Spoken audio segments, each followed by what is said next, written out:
So now let's see how we can work around with Hue Colorize and Hue Shift effect inside of HitFilm.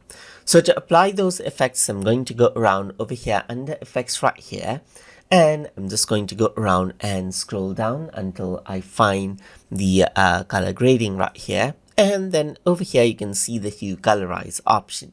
So if I were to go around and click and drag this out over here on the clip, then you can see that there's the colorize option that is applied. So you can see that right now red is applied right here. You can go for cyan color, you can go for orange color, you can go for yellow color, and so forth, and change around the hue strength as well.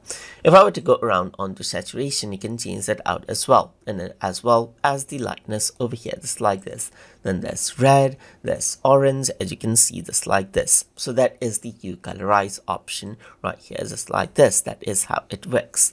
And apart from that, you also have the Hue Shift. So if I were to go around over here onto this one, then I get the Hue Shift option, which allows me to go around and dial up the hue right here. There's hue dial over here as well, and there's hue dial over here as well, and you work around with the saturation and lightness even more.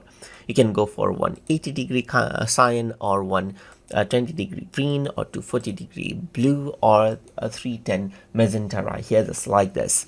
And that is how you can work around with Hue Colorize and Hue Shift inside of HitFilm. So I hope you guys learned something as always. And as always, please like, comment, share, and subscribe.